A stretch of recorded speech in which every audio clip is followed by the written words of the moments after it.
Everyone's favorite topic, financials. At the end of this video, you're going to know exactly how to use ClarityNOW to manage your financials. We're going to go over the expenses and how to input each expense, the profit and loss in detail, and go over the projected net profit report. By the end of this video, you'll know exactly how to use ClarityNOW to manage and run the financials within your business.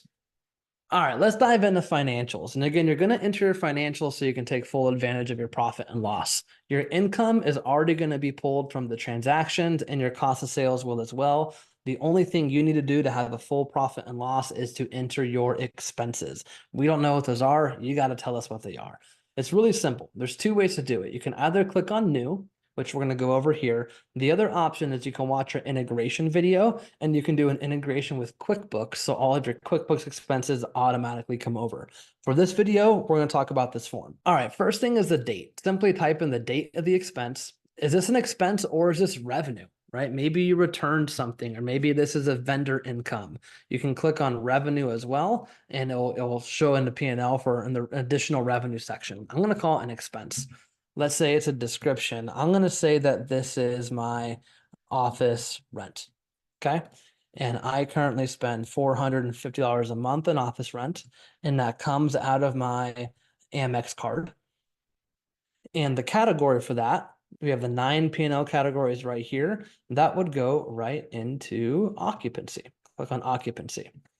Additional lead sources, or is this expense associated with the lead source? The answer is no, it's my office rent. But let's say that this was, let's do a different one. Let's say that this was stamps. I had to buy stamps and I spent $125 in stamps, okay?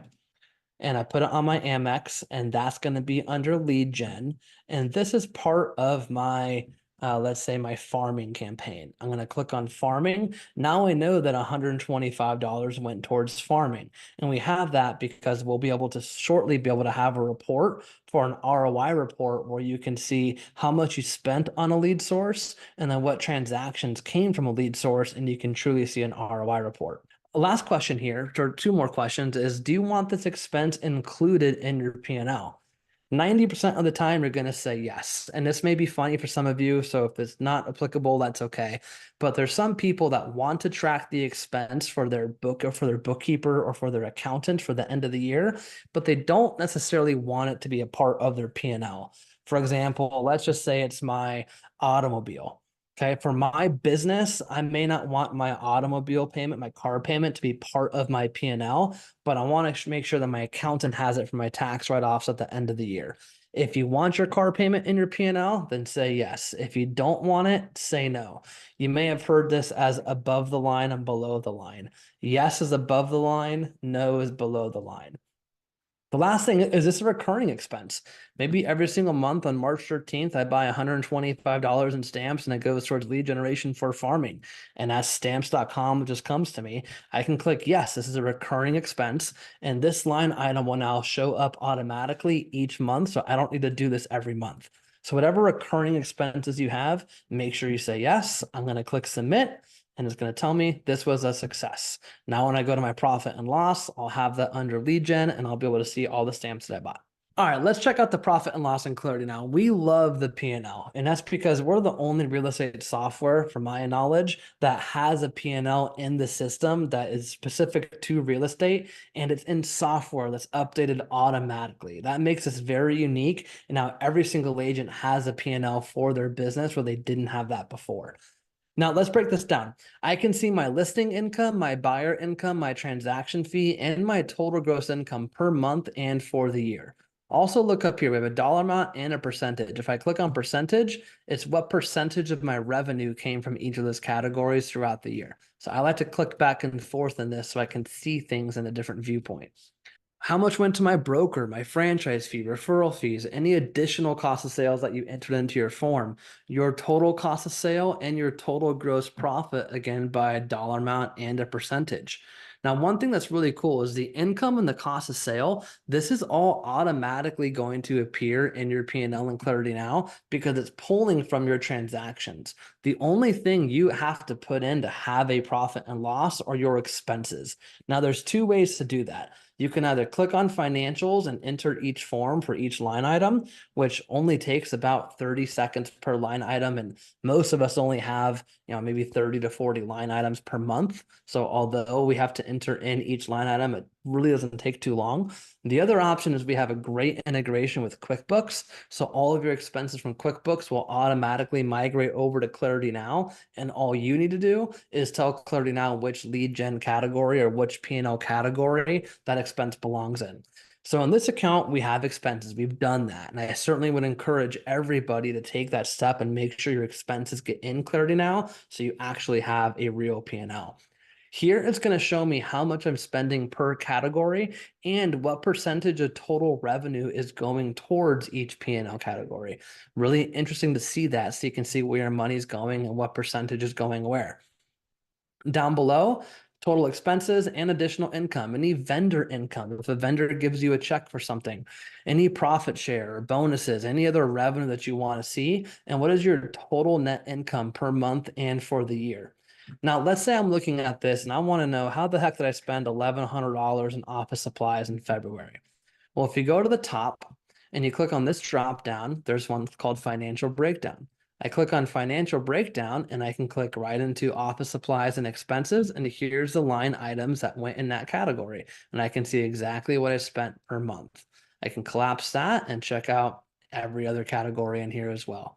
So it's a great P&L all broken down for you.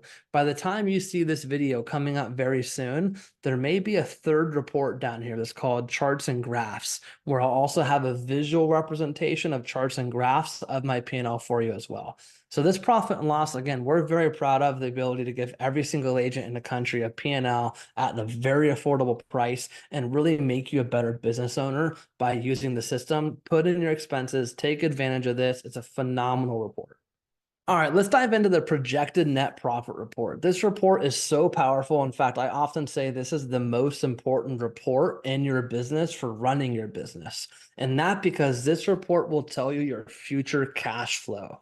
Now, note that ClarityNOW has a phenomenal P&L. We're very proud of our P&L. Our customers love our profit and loss. And the P&L is a rear view mirror. That's already happened. This projected net profit is the windshield. This is the future of your cash flow where you still can make changes and create a different outcome. So here's how this works. You'll notice that it shows your pending gross profit and your closed gross profit. It doesn't say GCI, it says gross profit. To summarize that, gross profit is your money. It's not total commission, it's your money, the money that gets deposited into your account. So this is after splits. This is after referral fees or broker fees. This is, again, your money. Then it summarizes that or it totals that. I can see that in March, I have a total gross profit of around $65,000. In your business plan and your economic model, one of the questions that you were asked is approximately how much will you spend per month on your business? Whatever you put there is going right here for estimated expenses. In this business, it's only $5,000 a month that goes towards my expenses. So I can see now that I have $65,000 in total gross profit pending and close, approximately $5,000 in expenses. Therefore, I have an estimated net profit of approximately $60,000 in March, another $60,000 in April. I'm going to net around $3,300 in May. And right now I'm losing $5,000 in June because I have nothing yet pending. So this column right here, this estimated net profit column, this is the column that you want to look at. Note that we also have actual expenses. This is pulling from the financial section when you're entering your financials into the system. And then we have actual net profit. One question we'll get, and here's a good example of this, is why does my actual net profit say $22,770 when my expenses are only $5,000 and my total gross profit is almost $65,000? The reason being is because this is going to be pulling based on the close number, not off the pending. Sometimes pendings don't always close on time. So in this report here, I've closed about $25,500. I've already spent $2,700 in expenses.